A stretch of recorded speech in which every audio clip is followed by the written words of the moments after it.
Spoiler warning. The following video contains spoilers for the board game Role Player Adventures. And some whining, but mostly spoilers. Thank you. Hey there, welcome to day 33 of my year of solo board gaming. We are in the middle of Role Player Adventures. There will be a lot of spoilers ahead. This will be not a two-part video, but you're going to see me change clothes at some point during the video. I'm going to play for a little while, take a break, and come back and pick this up wherever I leave off.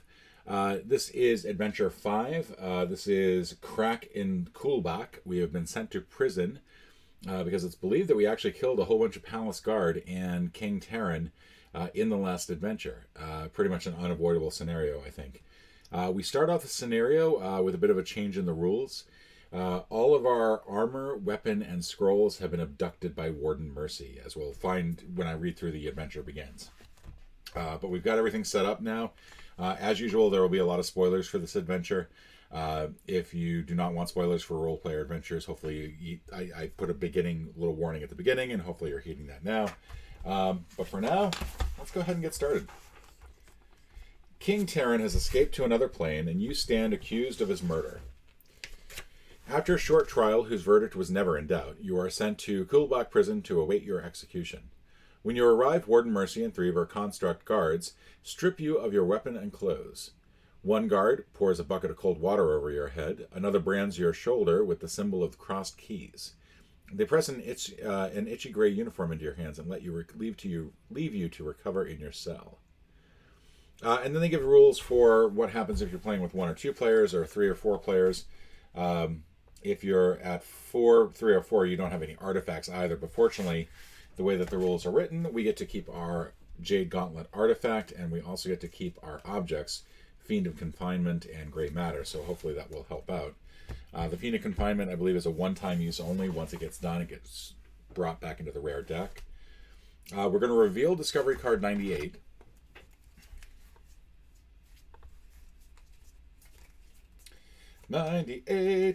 We got a chisel. Wonder what we're going to use this chisel for. I think we might need to chisel our way out of this prison. And 30, rare item 30, is chisel. Weapon. One-time use only, apparently. At least it says it goes back into the deck, so I'm guessing this helps us add a die of any color and helps us adjust a die of any color. But that is going to go into our hand as opposed to up there. Place your party marker at location A and read entry A. So our party marker is over here. It's not a good place for our party marker. There's party. We're in cell block A. Here we go. Okay. All right. Now, with each of these, there are events that can be added, these little exclamation points here. So if we come to a place like A and there's a little event here, then there's an extra thing that we're going to have to do. So I'm going to leave these over here for us to be able to draw from. Let's see. We're going to collect the XP, as usual. Oh, and my thing that I did last time, which doesn't make any sense because I was actually not available. I got Vibrant. That was actually, I think, the rare thing that I got. I forget what I got. I think what I got was actually is now confiscated, so it doesn't really matter. But I was able to get my play limit up to 5, so now I can play 5 cards plus 1 more with the bonus play. My intelligence is all the way up to 6 at this point. I think my next goal is going to be to increase strength and dexterity, start to bring these 1s and these 1s up, and then these 2s up as well. But we'll see how that goes. All right. The sun sets and the lanterns of the prison are extinguished one by one. Lights out, one of the construct guards yells. Soon you are asleep in your bed, lost in a dream. A kobold warrior charges through a field of battle. He blows into his horn, made of white bone, rallying an army of Dragul warriors to his side. Somehow you know that Katandor, ancient commander of the this is Katandor, ancient commander of the invading Dragul horde. The immortal knight, the most famous hero in Nalos, charges forward under Queen Gimnax's banner. You know what? Maybe we should just try this whole paragraph again. The Immortal Knight, the most famous hero in Nalos. This is difficult. This is difficult to read if you've not read any of it before. The Immortal Knight, the most famous hero in Nalos, charges forward under Queen Gimnax's banner. He leads a troop of halflings, dwarves, and elves. You find yourself impossibly trapped between two warring armies in a battle that took place over 2,000 years ago. What the hell is going on? I am in a prison. I don't understand what's going on. A3, we're going to fight for Nalos and the Queen.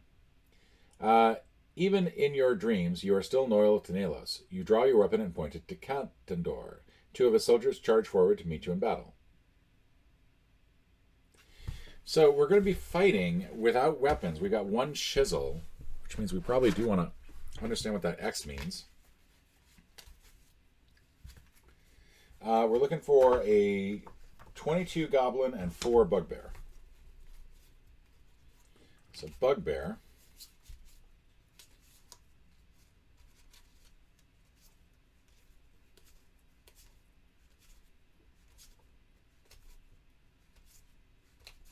Goblin.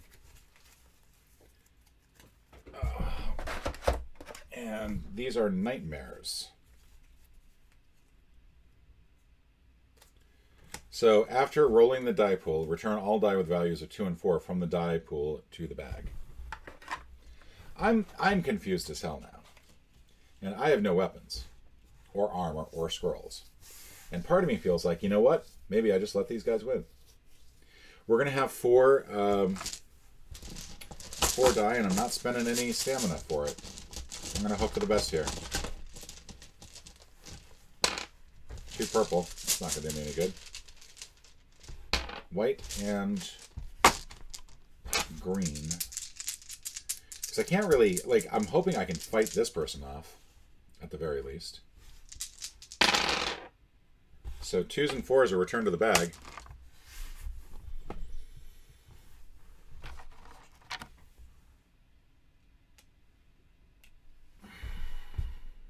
So 2 1s. It's not great. What I'm confused as to what's going on.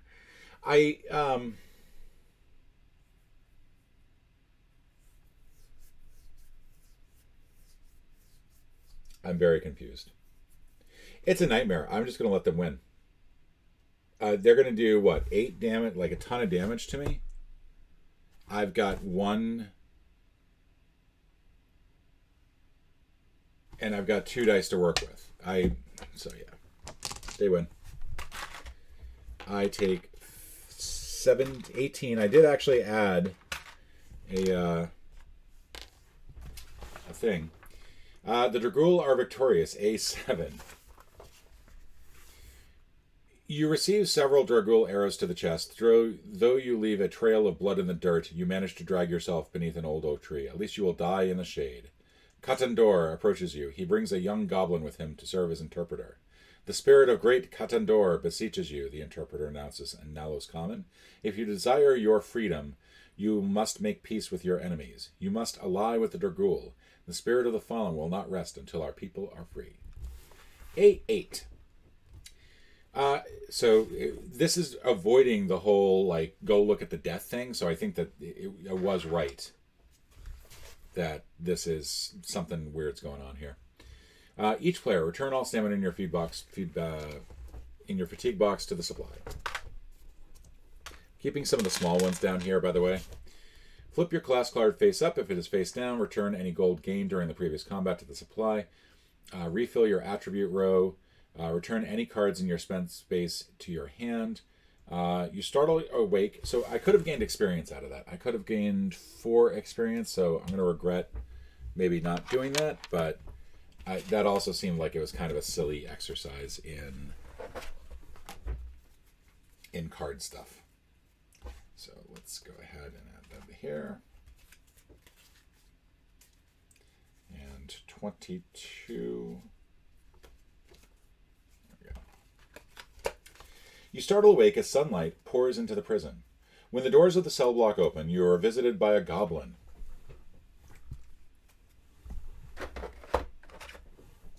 Though older in appearance, with spectacles and deep wrinkles cut into his skin. He looks quite familiar, quite similar to the interpreter from your dream. I should do this first and then continue reading because I'm clearly distracted.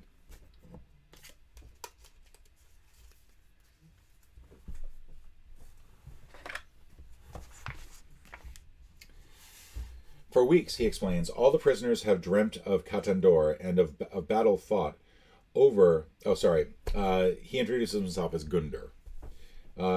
Gundar says, for weeks, he explains, all of the prisoners have dreamt of Katandor and of a battle fought over 200,000 years ago. Tonight, I dreamt that you would be the one to free us from Kulbak.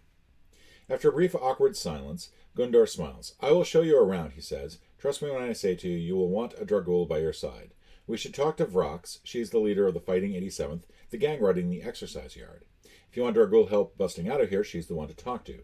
Or if you'd like, we can go to the archives. I have some old maps of the prison that could help us plan an escape route. You notice a crack between the stones along the back wall of your cell. You press your hand against the gap and feel cold air pressing through. In the cell opposite yours, you see a Sheki with the Eye of the Starlit Door carved into his bark. So if our Starlit Door is 2 or higher, which it is, we can actually approach Sheki. So let's go talk to Sheki. What's up, Shek? If you have the keyword Raven, you approach the Sheki and place 3 fingers under your right eye, the secret greeting of the Starlit Door. So glad we learned that. And it's actually misspelled here, Stalit. A smile grows across his face. Good to meet a friend, he says, and he introduces himself as Nook. A raven with glowing blue eyes hops onto Nook's shoulder and stares at you. Seems she's taken an interest, and a raven always follows her curiosity. I suspect she'll be a good familiar to you, as she has been to me. Record the keyword Raven. Find the cursed raven in the familiar deck and add it to one of the player's hands. If that card is not available, reveal one random familiar and add it instead. Find the matching familiar dice and add it to the dice bag. So, cursed raven. There we go. That is going to be the black and white dice, apparently. So I've actually never played with the familiars stuff. So I actually don't know how the familiar stuff works. But you do get these funky dice that appear to be multicolored and give you different amounts. So that's a 1, 2, 3, and so on.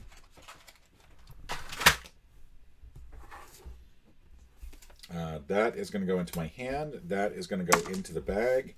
And this, and I'm assuming it counts as black or white.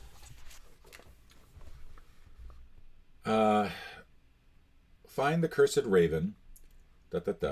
And now we can use an item. We could use the chisel if we wanted to. Certainly there's no harm in using it because it's 0 fatigue, but I don't think that's really going to help us.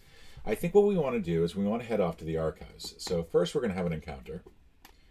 We're going to have an encounter 3. So we're doing encounter 5-3.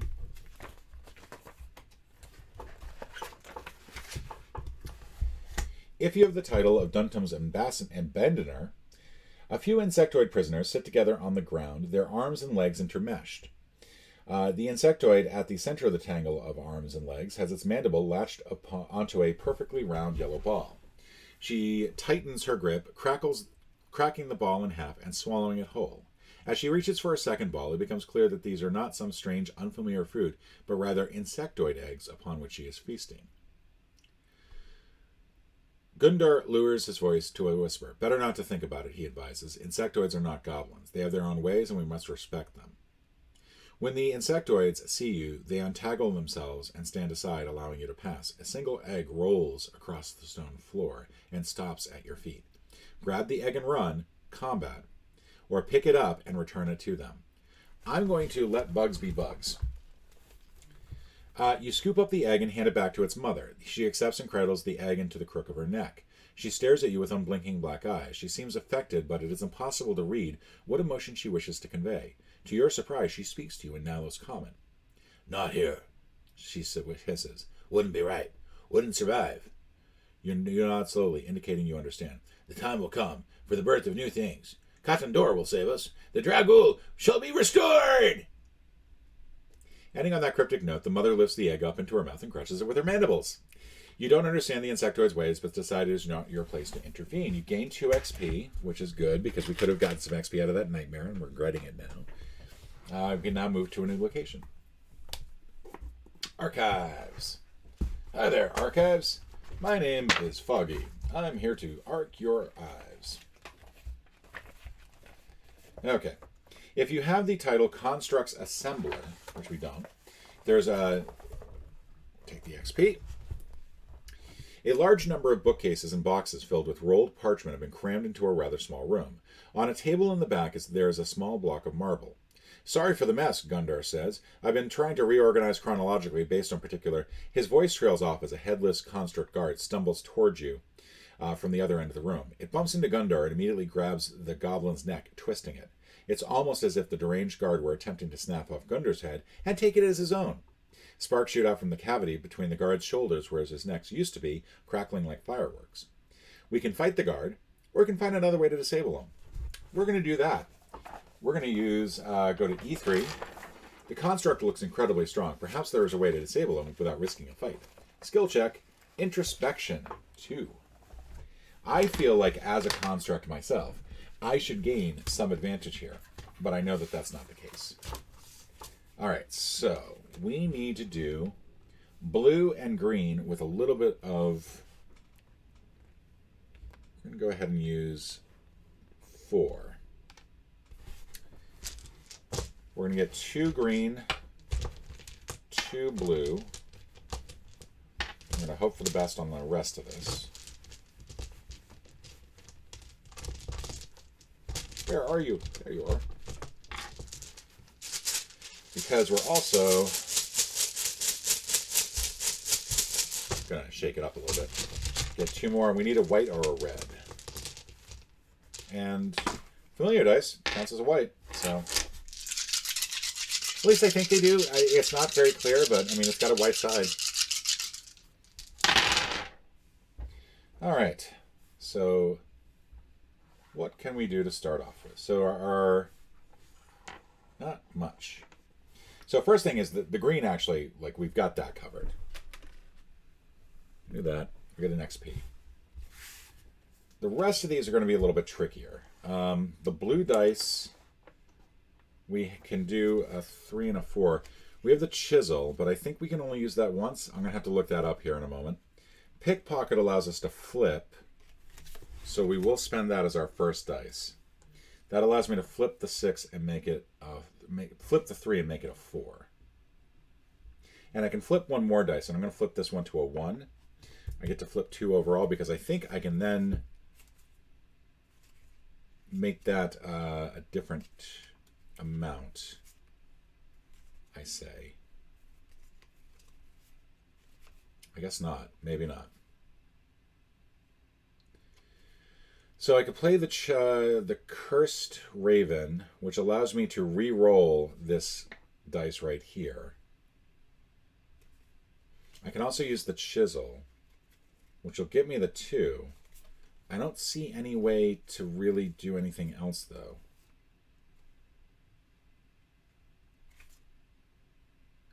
I can play Vibrant, which will allow me to add a die of my class to the pool. Resolute will make any 3, if I could get a 3. That'll let me impersonate a red.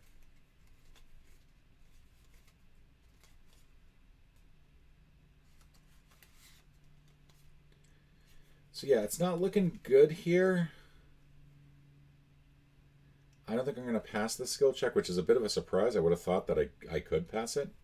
But I guess we'll do Vibrant. We'll just simply add a dice of my own class to the dice pool. We can do something with that. Part of the problem here is that the numbers are so low, I can't really use my ability as an enchanter to do anything about it. So 3. So fortunately there, I can now actually kick in with Resolute, which will allow me to make a 3 anything. So there's that 3 there. I can use the Cursed Raven to try to adjust that. But let me see. I'm going to take a moment here. Okay, so I did confirm that the X's means that you can really only use it once. And it would seem like such a waste to do that. I think my best bet is to try to see if I can re-roll the Cursed Raven to get the 2. But even then, that seems like such a...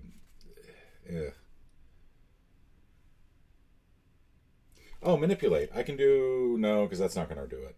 Well...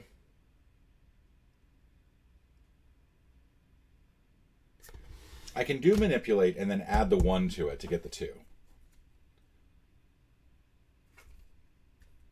But then that leaves me the blue 2, and I won't have any way to do that. I'd have to pull a red out or pull a blue out and just luck out. I don't think I'm going to do that. I think I'm going to do this, because what I want to do is I want to discard this. I want to make this a 1, and then I want to add this 1 to here.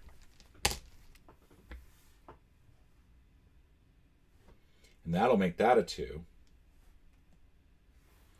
That uses that ability. Gets me an XP. I'll use my bonus play, because I do get one more thing, and I can use the Cursed Raven now to add that back.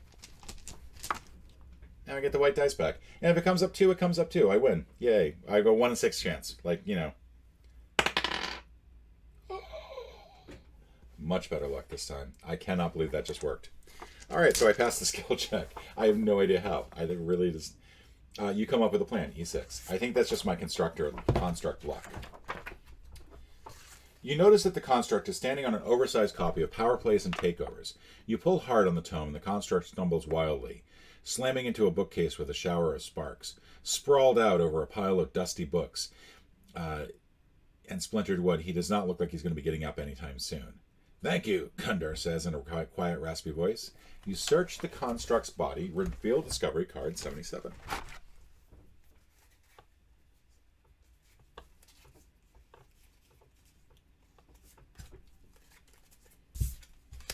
Skeleton key! That's a cute little skeleton key.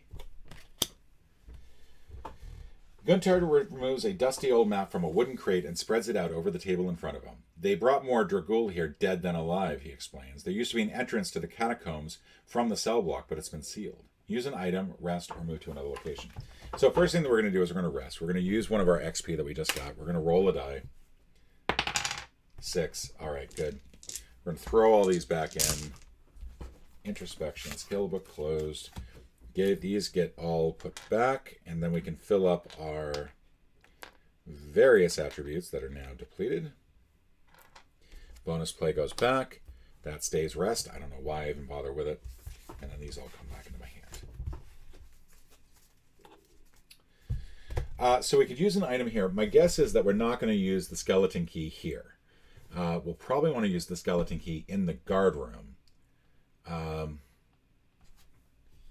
But I'm kind of curious now as to whether or not there is a way out of the cell block. So I think we're going to actually head back to the cell block, maybe?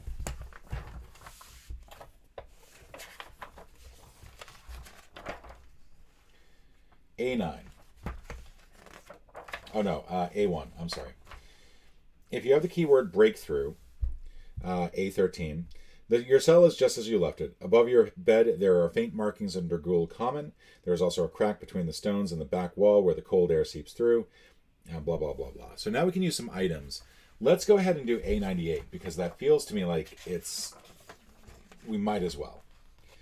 You scratch at the stone with your chisel. After a short time, you stop to check your handiwork. You're barely made a dent. Somehow you need to bring more pressure to bear in your blows.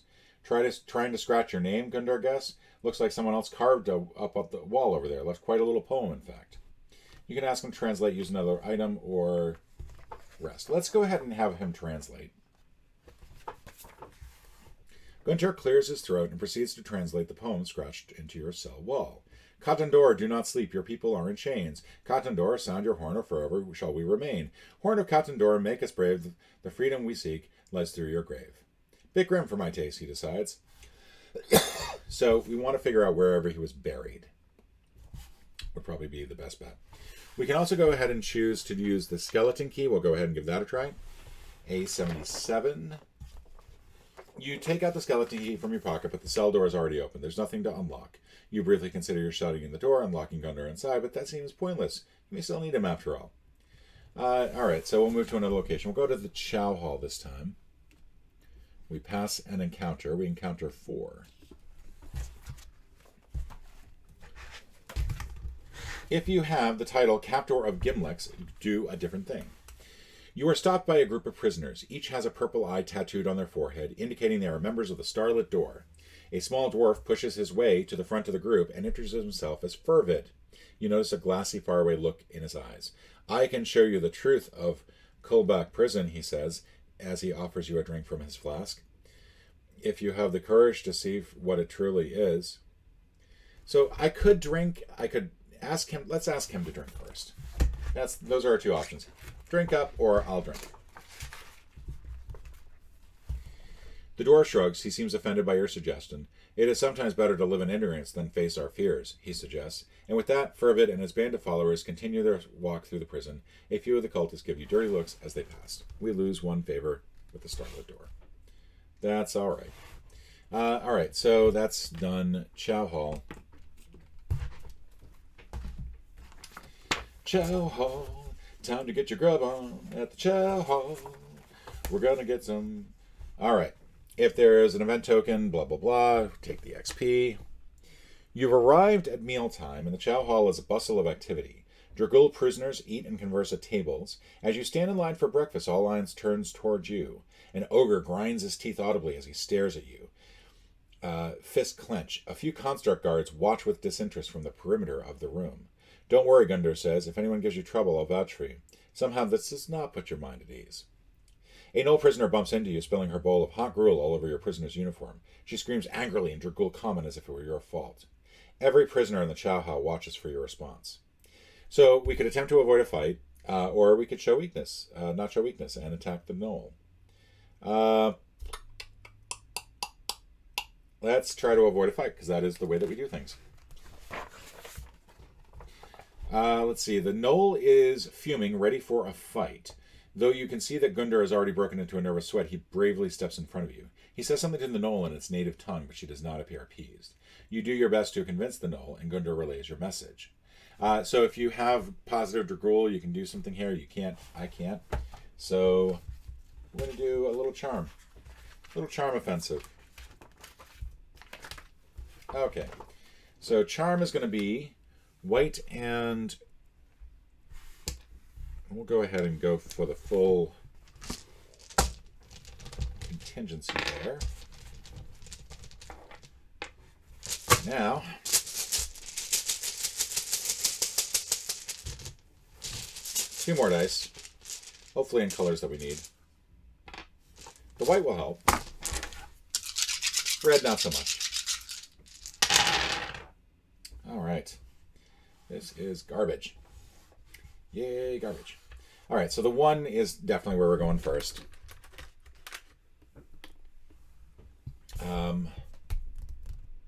Oh, no, that's a 2. I'm sorry, that's a 2. Well, in that case, take that 1 back. But I do think I can flip that. Yeah, I can flip it. So that's my first. Get that a 1. Let's see. I can combine the 4, 5 here. I can make this 3, and then that just leaves a 4 that I have to bump up somehow. Do I have a way to bump up a 4 that does not use my chisel? That's what I would like to do, not use my chisel. Let's go ahead and use Resolute. That will allow me to get that. That. I can now add these 2 together with my class ability, which I should have turned over before. That'll make that a 5, and this goes back in. Now the question is, do I have anything in my dice that allow me to re-roll? I can get a blue. That's not going to help.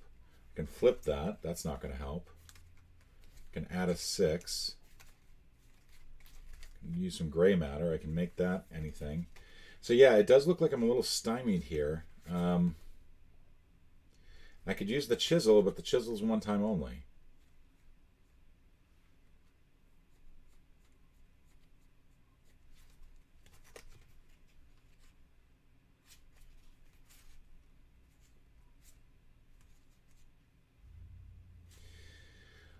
am unfortunately not seeing it. If there is a way for me to do it, I'm just not coming up with it, unfortunately.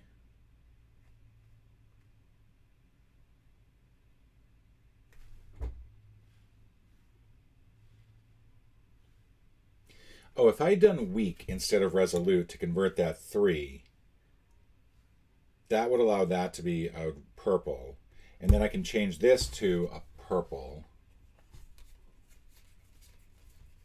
which still does me no good.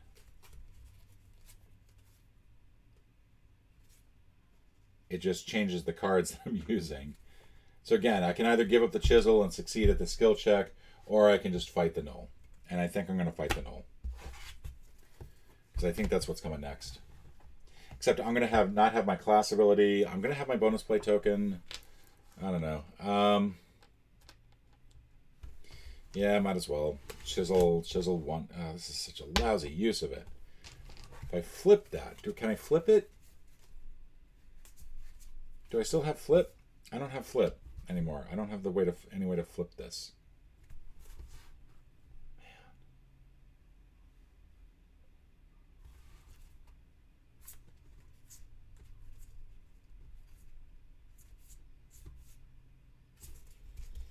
I'm using the chisel. What a lousy, lousy use of the chisel. Because that's probably going to be needed later on. Well, I mean, it's needed later on. I've got the numbered version of it. But yeah, that is garbage. But this allows me to succeed. You avoid the fight, C4. The knoll gnarls. Saliva drips down her chin. For a long moment, she simply glares at you. Then she yells something and returns to her table. All of the other prisoners go back to their normal conversations as if nothing has happened. She said that you'll be dead soon anyway, and that you deserve it for being a traitor to your own kind. Now that your conversation with the gnoll is over, you notice a group of goblins at the nearby table playing a game, a hand of goblin vaults. We can now use an item, rest, or move to another location. We'll go ahead and do a quick rest. We'll use one of these. Do a quick roll of the die. 6. Yay. Okay, so all that goes back. This goes here. We've rested, so this gets flipped over. Everything else goes back into the hand. We're good. We're good, right? We're good. Okay. Really need to get my stuff. So we can use items here. I don't think that there's any reason to use the skeleton key, but we may as well give it a try. I'm not sure if that's going to be helpful or like hurtful.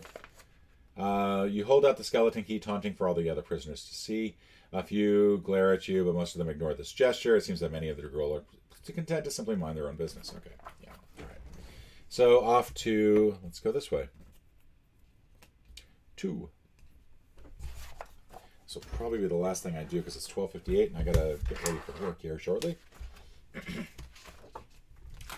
If you have the title Aid to Ogre. We don't. As you walk through the prison, you notice a group of bugbears huddled together suspiciously. It looks as though they are attempting to hide something from the guards. You catch the faintest glimpse of their contraband. It seems to reflect light. Gundar explains, they are members of one of the most dangerous gangs in the prison. They call themselves the Tall Claw Assassins. Better leave them alone. We don't want any trouble. We can either move closer to get a better look or report the bugbears to the guard. We're going to report them to the guard. Let the guards deal with it. I'm a short timer anyway.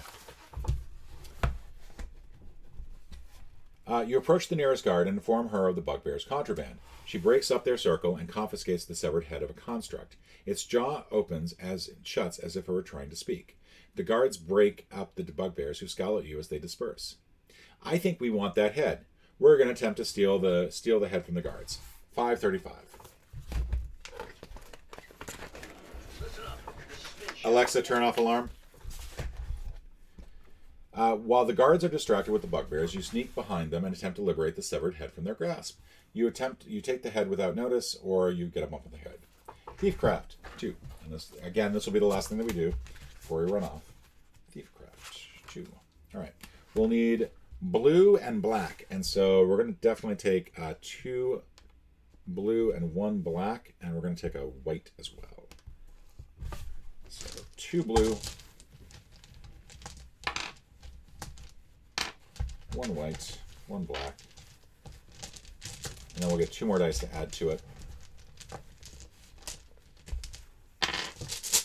That black dice is going to be tough because we don't have the... We had a skill, and then our scroll allowed us to generate a black dice, and now we no longer have it. Right. Not helpful. Okay, so first of all, we're going to do the 4. That covers that. The 6 is covered by this. The 6 is covered by this. We're looking good. So we need 5 cards to somehow get this to be what we need. So fortunately we have Pickpocket, which allows us to flip that blue die into a 6, and so that's set. But now we still need some way to generate a black die into a 2.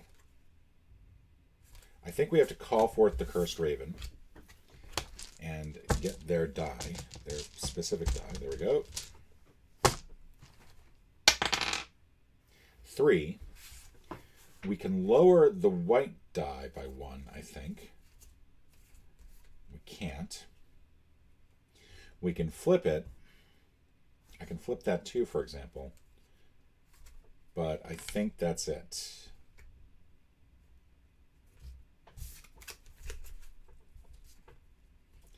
I do not have any way to manipulate that down into a 2, unfortunately. So we're going to try the gray matter just as a Hail Mary.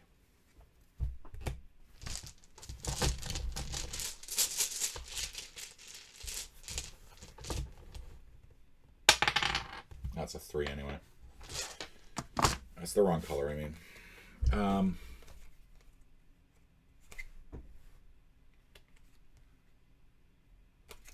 Yeah, unfortunately.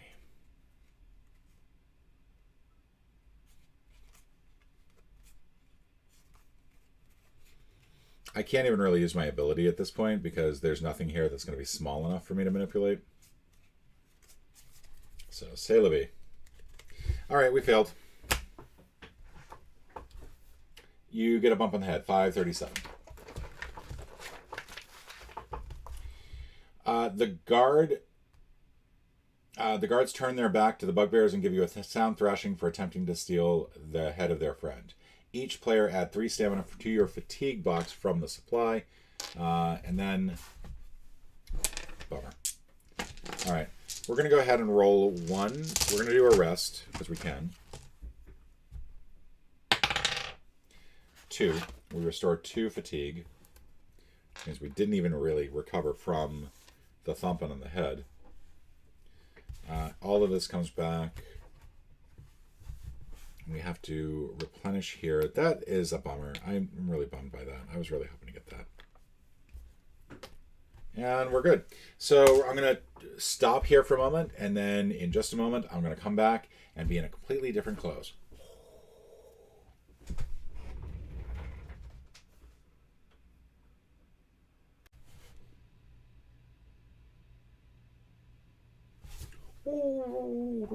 Okay, so here I am, back in the same clothes.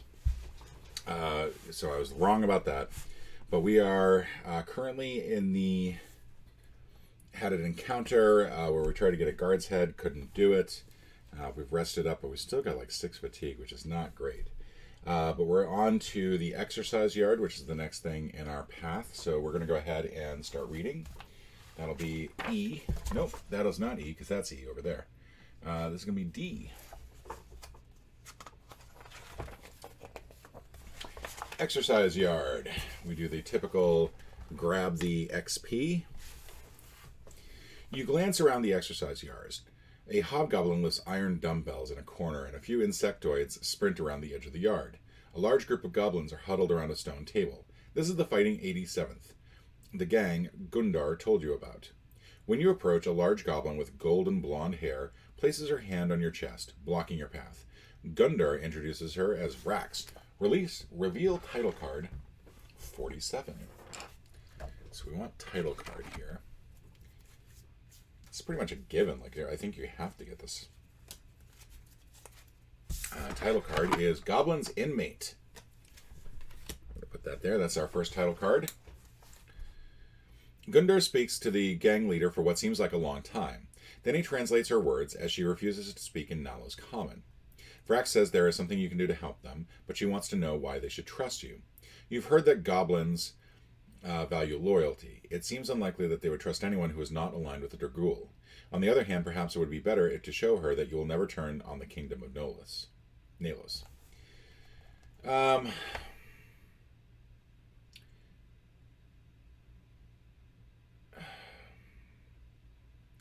We can convince them that we're going to side with the Dragul, and I usually prefer to do spell checks, and it's in my best interest to do an intelligence, wisdom skill check. But my alliance to the Nalos is kind of spotty as it is, and I don't want to. I kind of want to keep the Dragul at an arm's length.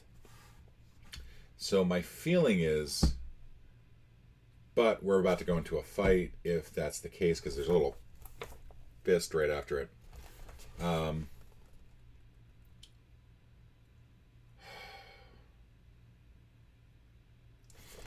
I guess we do the skill. I don't want to do this. I don't want to.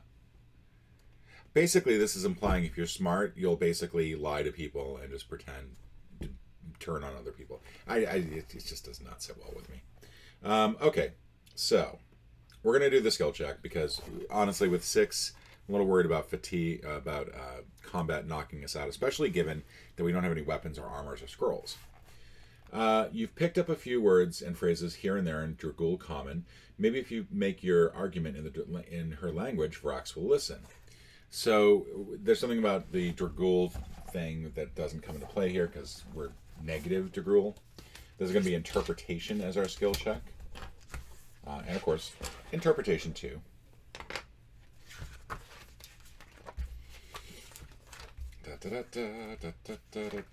Force. Interpretation. All right. And I'm not sure if... Yep, that all fits on screen.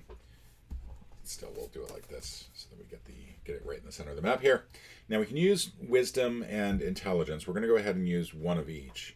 What I am worried about is that I don't want to do too many because otherwise we're just going to basically burn through the X. I think we got it, actually. So we'll do one more intelligence. And then the last one's going to be white or purple. I'm going to hold off on the white. Let's see what we get. Do I have a way to generate white or purple? I don't think I do. No, I'm gonna risk it. 3 dice. All right, we got 2 more whites actually. So we got plenty of dice. All the dice here can contribute to this, so that is a plus. But it's a lot of 2s, 3s, and 4s, which means my class ability doesn't really come into play. Okay, so first up, we have a 3, a 3, a 3. We do have the 4 here, so that's going to help. And go ahead and add an XP to the cube. We've got a lot of small dice, and this 1 here can be added to a 3 to make 4. So let's do that first. Go ahead and add that back in. And then that's going to give us another XP. Again, focusing on getting the XP more than anything else. This 3 will knock that out. And that leaves us a 6 and a 3. So we got to get this 6 down to a 3, and we got to get this 2 taken care of as well.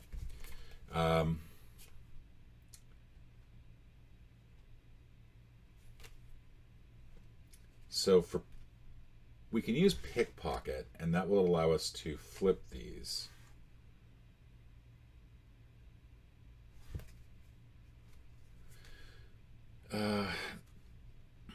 This resolute will allow us to count anything as any 3 or 4 as any color, but I don't really need that.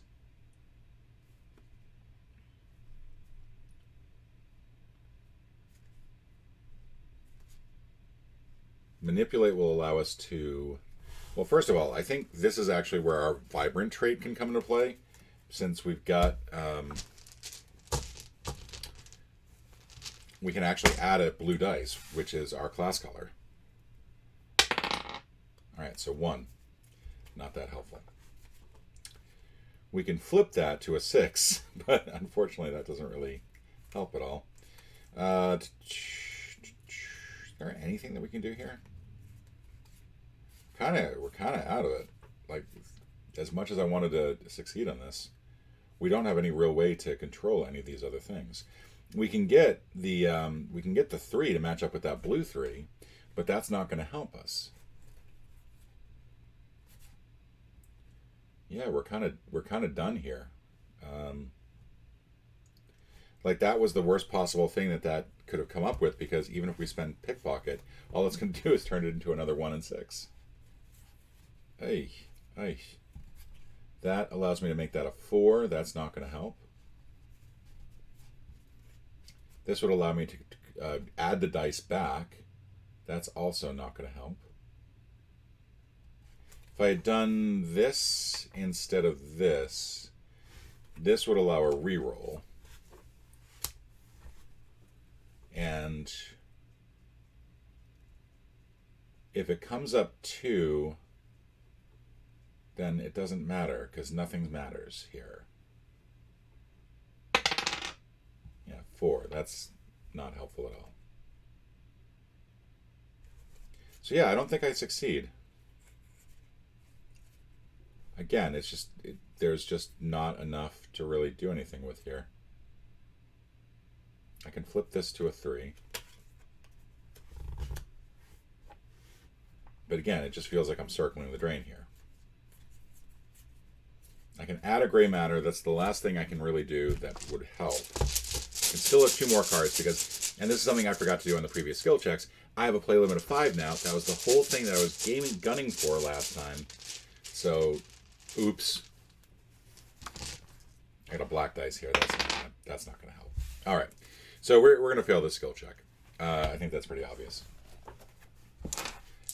You completely butcher the Dragul tongue. D5.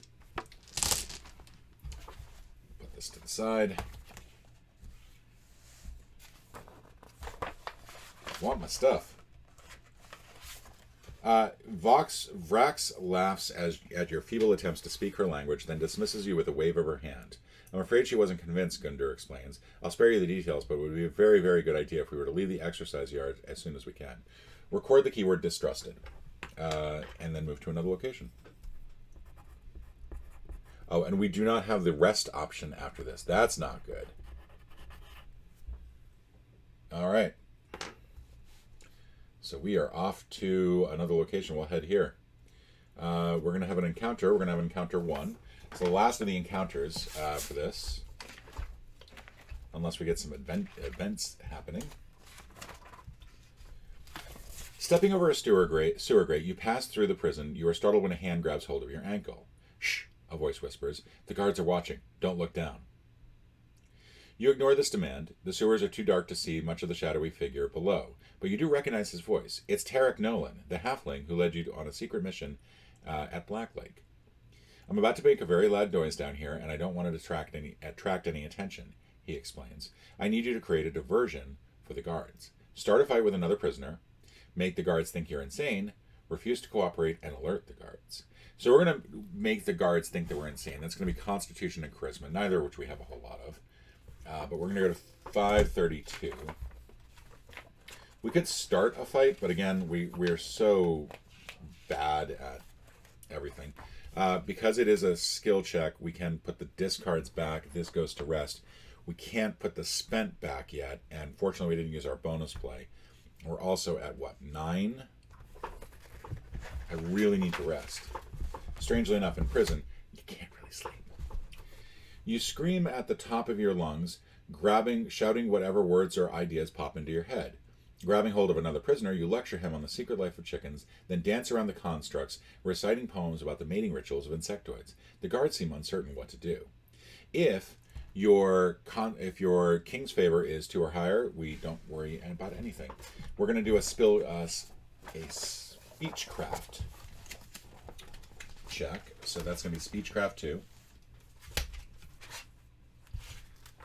Constitution and Charisma. we can throw stuff in here. I'm going to throw one of each, and we're just going to, whatever XP we get from this, we're going to use as soon as we can rest after this. But we need to do something because we're hurting here. Fortunately, I have something that allows me to make anything a 6, so hopefully that will help. We're going to have the blue there. What we're going to run into is we're not going to have enough green and purple. So this is not going to go well.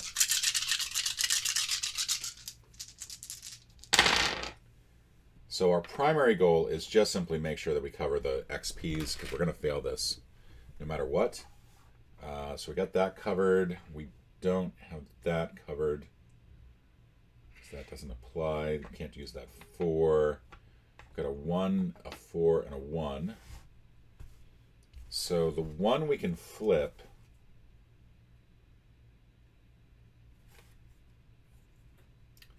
This allows us to make anything a red, or a 6. So we'll go ahead and use this as 1. That covers that. That is not going to be of use. That's 2. That allows me to use this 4 to cover that. And then I think from here we can go ahead and consider ourselves having failed. Yeah, because the rest of these are not going to be of any use whatsoever. We could do 1, 2 to flip and cover that 2, but that leaves the 3 open. So we're going to fail this. Failed a lot of skill checks lately.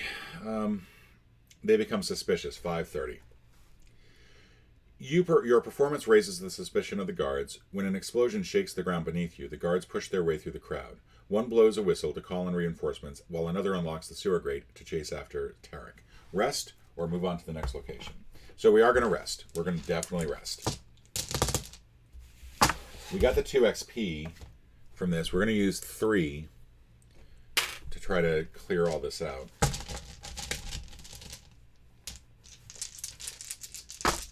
So on 3 dice, your average is, I think, 10.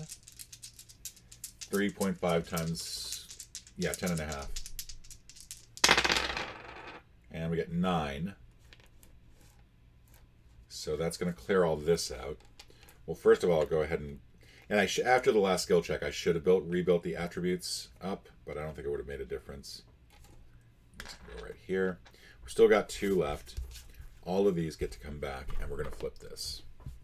So, not a great situation. Failed the skill check, and then also had to burn some XP to get healed. Yay.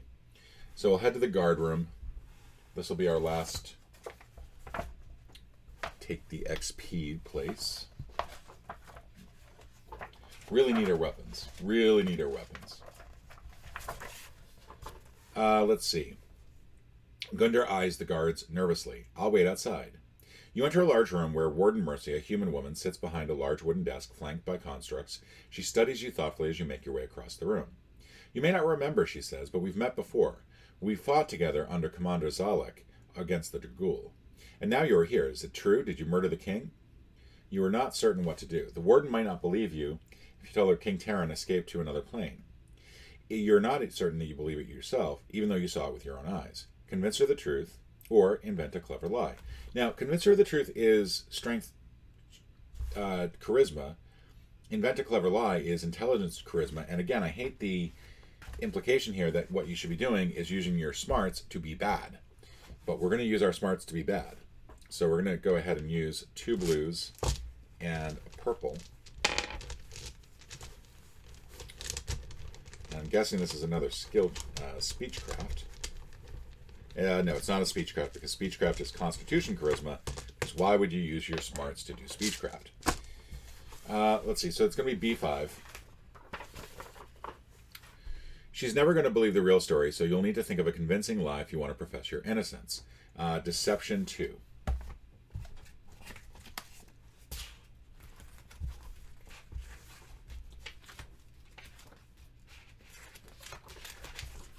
Okay, Deception 2. We're also going to need a white or black. So let's go ahead and throw in one more here. Throw in a white. And much as before, we're probably going to focus on getting those 2 XP and then use the 2 XP to rest so we get our fatigue back. All right, we got applicable colors, so that's good. And the thing is, like, we have our ability that allows us to add a blue, so I'm not too worried about that. It's the purples I'm worried about. I don't think I have any way to add another purple. So that's going to be a problem. So let's first of all hit the 2. Let's see, the rest of this is not great. So I could flip, what's going to seem weird is I can flip these. What do I have the ability to do here? Those 2 6s are really unhelpful.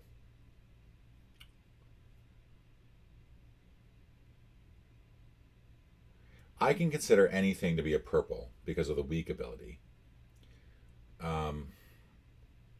Yeah, so this is not going to succeed, unfortunately, but I'm going to try to do what I can to get everything else I can. We can add the the Cursed Raven die. I think that's my play number 1 is the Cursed Raven.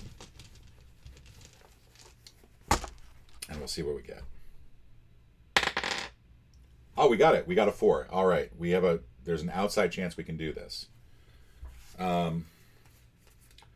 We will go ahead and add a blue die to the die pool.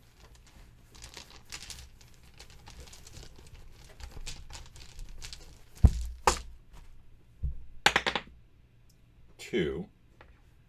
Okay. So this, yes. Okay, I think we can do it now. So what we want to do is we're going to use our class ability to add these together. So this makes a 3. We're going to use Pickpocket to flip these both. This becomes a 4, this becomes a 5. 4 goes here, and we've successfully done that. And then finally, we have the weak ability, which allows us to convert anything to a purple, and that will cover that. And there we go. We've successfully done a skill check. Holy cow, it's still possible. So we can put all these away. That goes here. Your invented story is compelling. The warden considers your words carefully. Perhaps I am a fool, she says, but I believe you. If the king lives, then there's still hope. She quickly skims a book sitting on the podium in front of her and finds your name. We provide every prisoner at Kulbach with a bed and a warm meal, she explains. In exchange, we expect an honest day's labor. I'm assigning you the smithy. Keep your eyes and ears open, and there's been chatter among the prisoners about a riot. If you are still loyal to the king, and then you remain bound to his service, if you discover any details of their plan, come see me. I'll need hard evidence, but if you can provide that, well, maybe we can help each other. Is that understood? Record the keyword truce, and then reveal discovery card 26 and place 1 XP on it. So we've got a truce going on with the warden. Give me my stuff, please. Thank you. That's not going to happen yet. Unfortunately, discovery card 26. And we're going to place an XP cube on it, so I think we got another location here to find.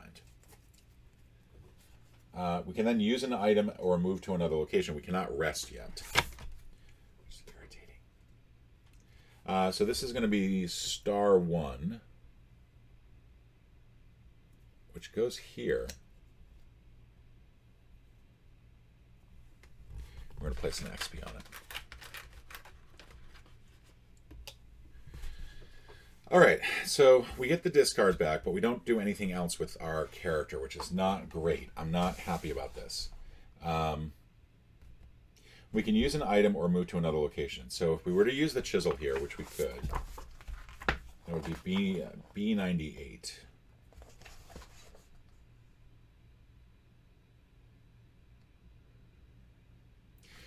You hand the warden your chisel. Put it away, the warden says, and you do so. I appreciate you bringing me contraband, she whispers, but don't show me that again. You may need it. Kulbach is a dangerous place, after all. Use another item, rest, or move to another location. So, excellent. So we can do that. We can finally rest. We were supposed to have flipped this after the last skill check, but now we're going to do that. This gets flipped over. These cards come back. We're going to spend 2 XP, which is pretty much what we just got, and hopefully get a 6. 6. Yay, 4-2. So we're going to go ahead and rebuild all these, which we should have done anyway, and I'm horrible at it. The rest of these can go up here. We're in the clear. We're good to go. Let's go ahead and head over to... First, we're going to head back to the exercise yard because we have to. So we're going to read D. And I want to be careful about these introductions because there's so much here that we have to read D18. A few insectoids race around the yard, and a hobgoblin lifts iron dumbbells in the corner. Vrax sneers at you from the stone table, and the Fighting 87th pushes you out of the yard. Move to another location. We're going to move to G. And there's got to be an F somewhere, right? Because there's we skipped F. So at some point we're going to see an F. All right. I'm not assigned to the smithy, Gundar said, so I'll have to wait outside. A dozen Urgul prisoners tend to the forge and strike at metals over anvils, shaping hot iron into swords, while guards keep watch. The heat from the forge is overwhelming. It's not long before you are drenched in sweat. After a freshly forged weapon has had a chance to cool, it is secured behind a locked iron gate in a small armory. In order for the gate to open, 2 guards must simultaneously insert their keys into separate locks on opposite sides of the room. There's a spare rounding hammer on the table beside you. Everything else seems here too big to hide in your prisoner's uniform, but the hammer is just small enough to fit in your pocket.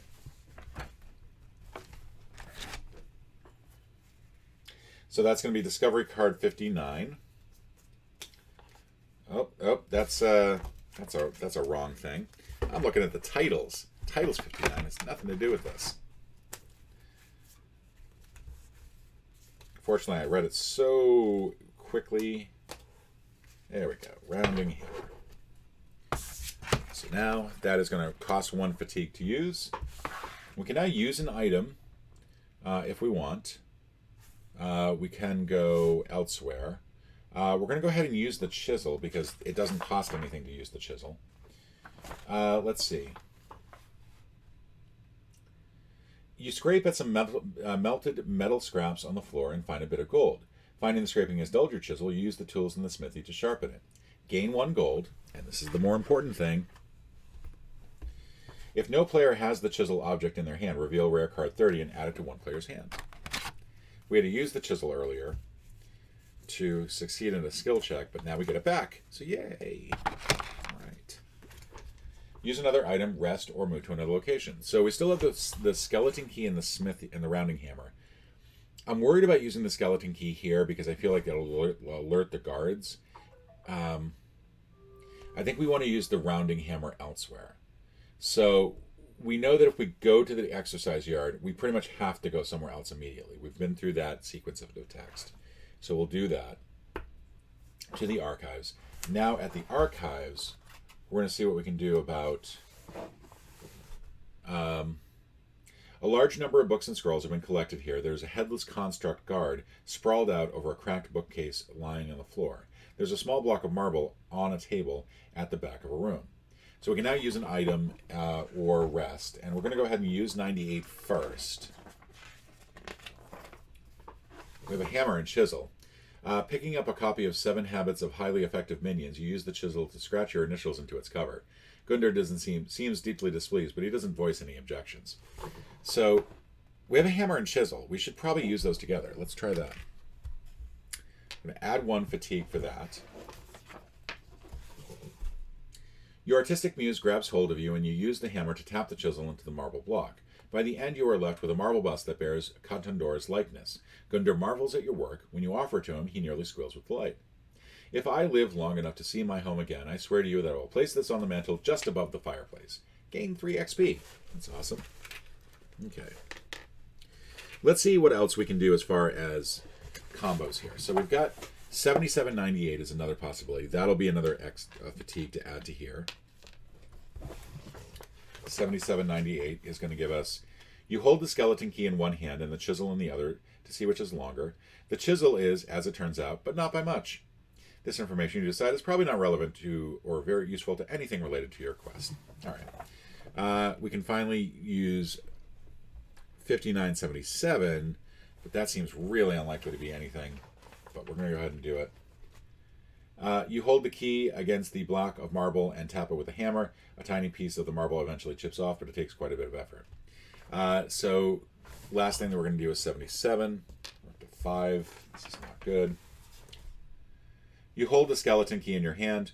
If that's what I think it is, Gundar exclaims, it should open just about any lock in the entire prison.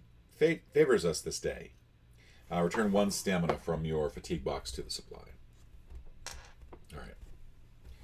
Let's head to cell block, and we'll see what we can do with the rounding hammer. Let's see. A1. Your cell is just as you left it. You can approach the Shecky. You can use an item. You can rest. We have that. We have the rounding hammer now, so we'll try that. 59. And I have to believe it was more than just simply break something. 59.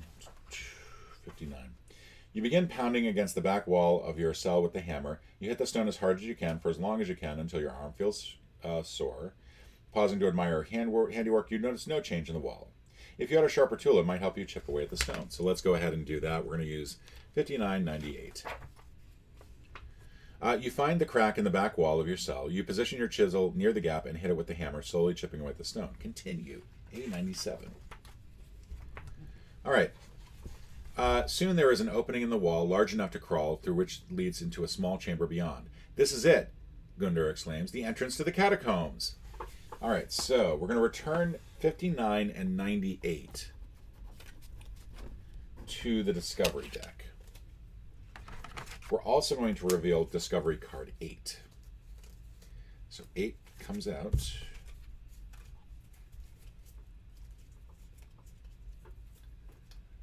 "98, we lose a chisel, we lose the chisel."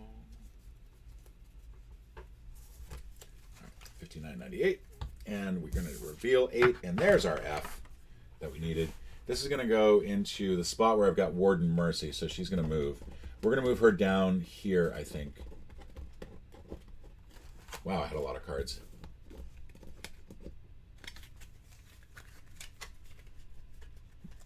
We'll put her here. F. There we go. And we put an XP on it. So I guess now we can just go into the catacombs.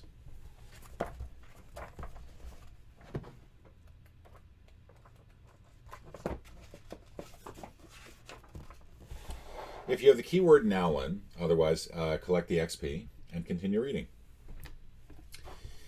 You follow a crumbling stone staircase down to an old prisoner's tomb. Gundar follows you, wiping the dust from the plaques that line the walls and reading off the names of the dead. When you arrive at a stone door, he gasps. "Here lies Katandor," he reads aloud from the door's engraving. "General of the Degrul Horde, defender of the ancient lands, keeper of the mystic horn." You reach out to open the door to the crypt, but Gundar grabs your hand. "We must leave the dead in peace," he says. "Katandor's body must not be disturbed." So we can allow the crypt to remain sealed, or we can open the crypt, and open the crypt is a fight. And I think if it's a fight, it's probably with Gundar.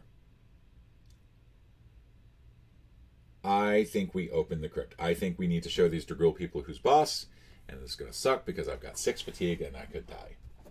And I have no weapons. You push the stone door inward and are surprised to find it opens easily, scraping noisily against the floor of the crypt. The bones of a kobold warrior dressed in full armor lie on a cold slab, his hands folded across his chest and clutching a horn. You take the horn from Katandor's hands, but his body clings to it even in depth. You are forced to rip it from his grasp. A strange blue mist rises from the corpse. As you step back, the spirit of Katandor rises from his bones. He turns his eyes towards you, the desecrator of his tomb. Gundar mutters something in Degrul, repeating the words over and over again, like a prayer. So, more negativity from the Degrul. They don't like us at all. So that's down 1. Plus we get 37 as a special item, Katandor's horn. You can use it to add 3 stamina to their fatigue box from the supply, gain 1 NP. That's really neat.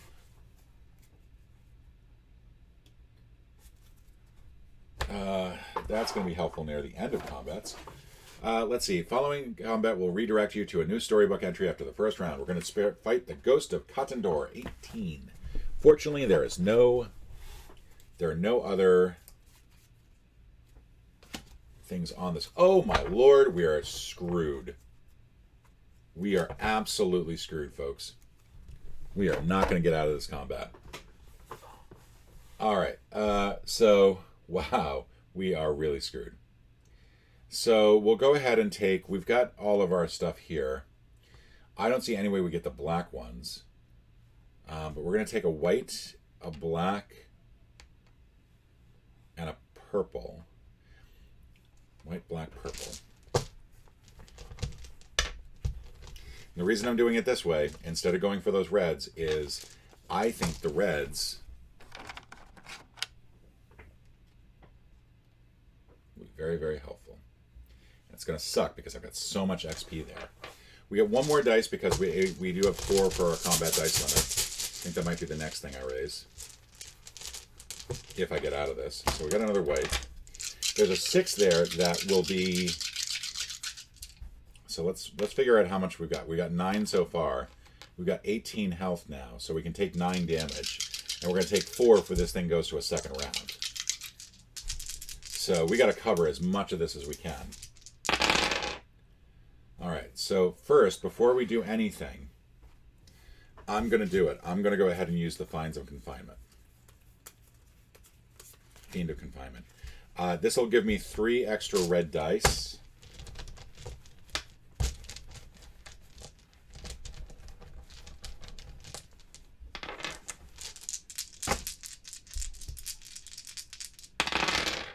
Okay. 2, 6, and 2 is not great by any stretch. So let's start covering up what we can. We can cover up the 4 here. Think that might be it. I think that that's as much as we can cover. We need something to adjust the 2s down, but unfortunately that's not going to work. So I think we just blew our wad on that, and we're going to die.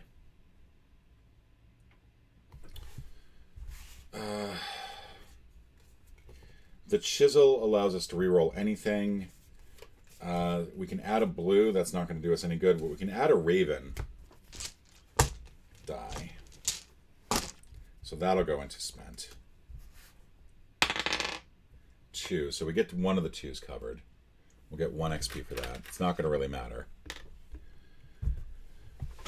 We've got nothing we can add up to anything, do we? We can get one of the 6s covered. But then it's 1, 3, 3, and 2.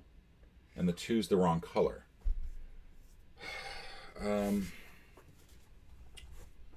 This allows me to look at anything as a blue or a red or a purple. This allows me to change any 3 or 4. But we have no 3s or 4s. This allows me to make anything a 6. That's not going to matter. This allows me to flip dice. So this will allow me to flip this to make it a 3. To cover that, that's 1 more XP.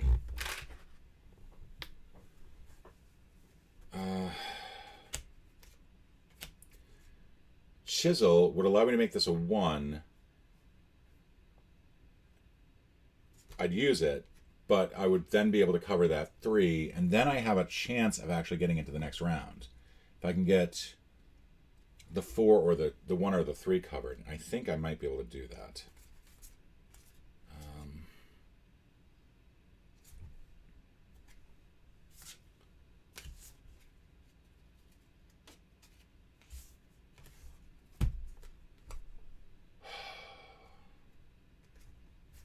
I need chisel twice, essentially.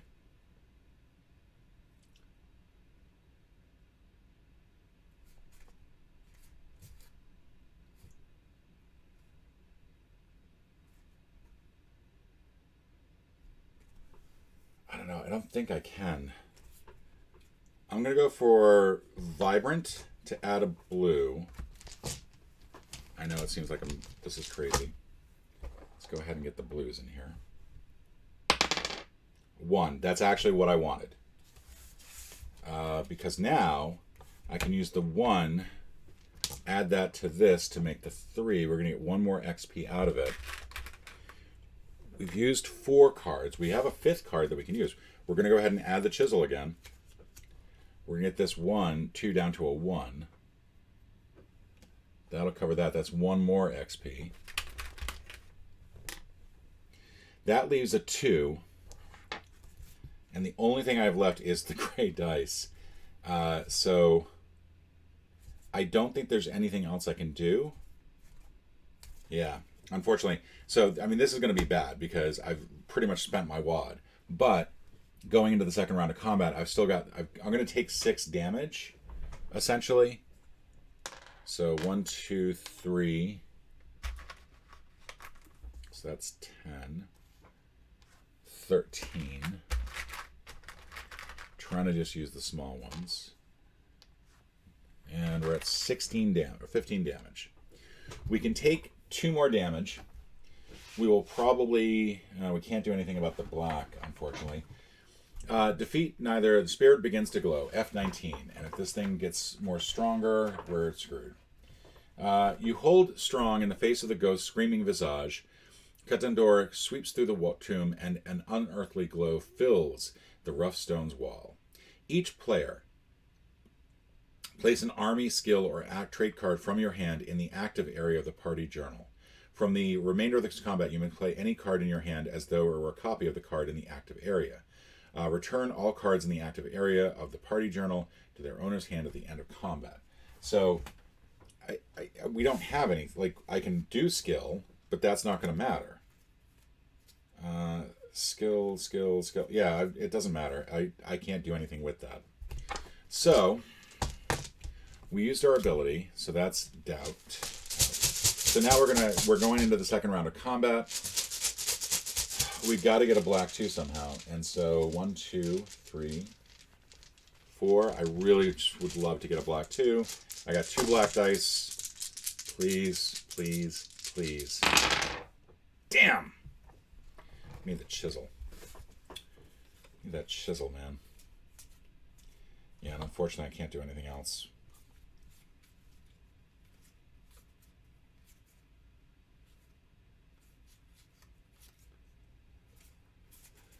Oh, well. It was nice while it lasted. I have the gray dice. I can use that. On the possibility that I get a 2. A black die. That's not going to matter.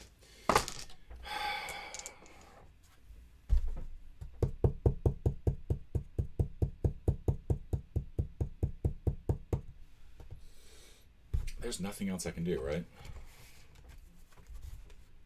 Pickpocket is not going to do anything. This is not going to do anything. This is not going to do anything.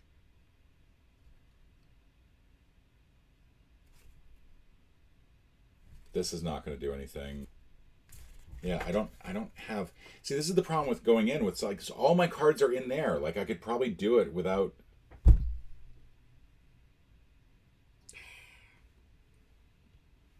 So, we're pretty much going to take a bunch of damage on this next round. It's like 7 damage. That'll be enough to kill. So, yeah, we're dead. I had so much XP. I cannot believe this.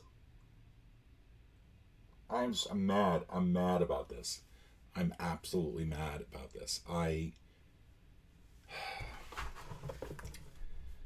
F5. His touch drains you.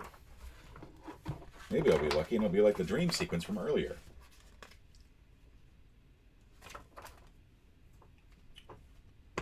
There's 2 more that I should have taken just for the exposed damage.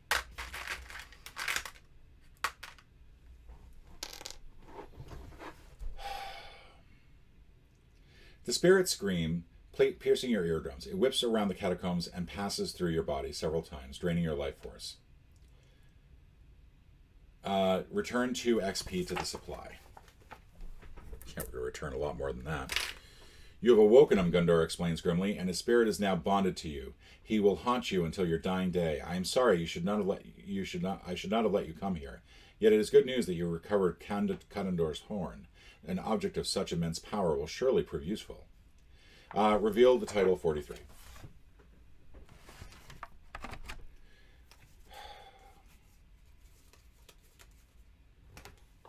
Haunted.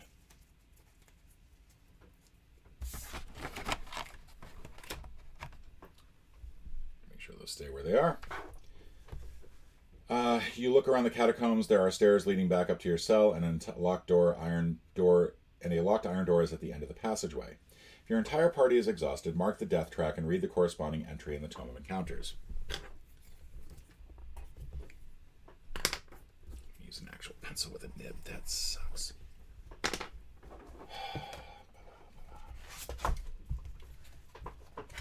Look at all that XP.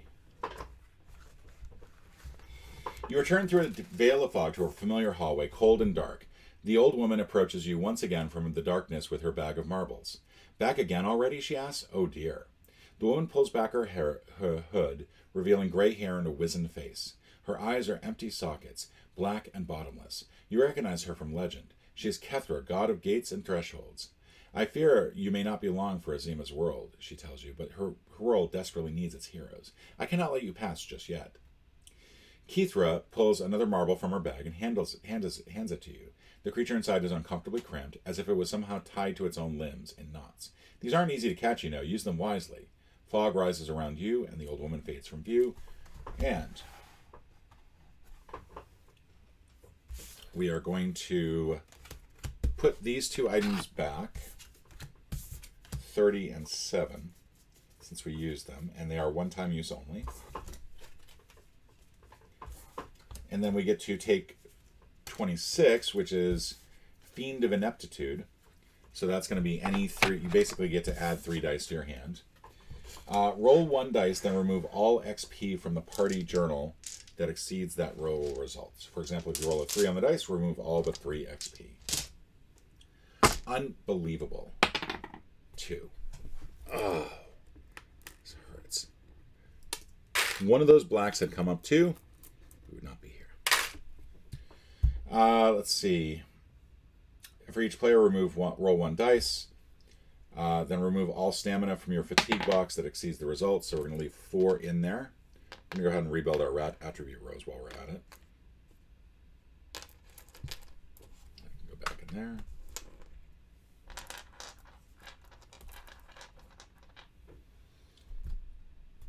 Each player remove all bonus play tokens. Fill your attribute rows up to the thing. Spent cards go back into your hand. Flip your class ability back face up.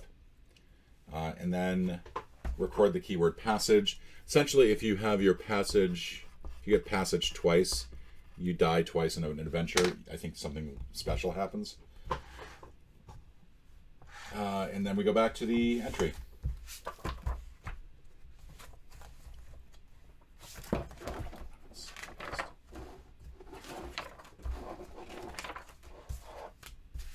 All right, so we go back to the base entry, F1. Plaques line the walls with the names of fallen Dragul soldiers contained within the catacombs. Further down the passageway, there is an ancient iron door. There is a keyhole, but the door is clearly locked. So we're going to use the skeleton key to get through. That is 78, 77, I'm sorry, F77. The skeleton key fits perfectly into the lock of the iron door. You turn the key and the door swings open, F16. If you have the title Warden's Trust, F11, F15. Gundar pauses at the opening of the door. You have no reason to stay here and every reason to leave. I feel torn, for my place is here with my people, but perhaps I can do more good for them outside these walls than within. Together you head down into the darkness beyond the iron door, turn to the end. You're not actually given a choice here. You just simply have to go to the end.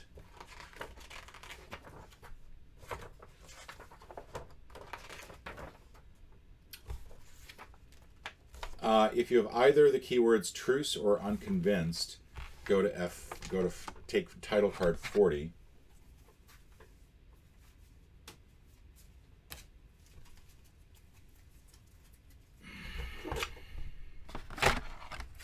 Ward Mercy gave you a chance to prove yourself. Oh, good. Awesome. Warden's Ire. From the catacombs, you discover a brickwork tunnel that leads northward under the walls of Kulbak to freedom. Reaching a fork in the tunnel, Gundar parts with you, suggesting that it will be best for you both not to be seen together. He takes the tunnel towards Sabek. You rest for a moment and let the realization sink in that you cannot return to the capital yourself. You have not proven your innocence and are still wanted for the murder of your king. Whatever comes next, your path will lead you away from home. Warden's Ire, because we actually picked this up because we didn't succeed in finding evidence. The tunnels leads you to an unguarded, unlocked door marked Prisoner's Belonging. Within, you find your confiscated equipment. Get your items back, which feels very catchy to me. In time, the tunnel opens up to a trail above ground, which leads steeply upwards. Soon you are high enough to look back on Kulbak. It seems small from this distance.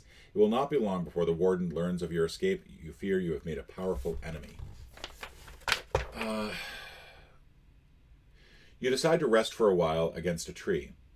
Did we get Protector? We did not get Protector.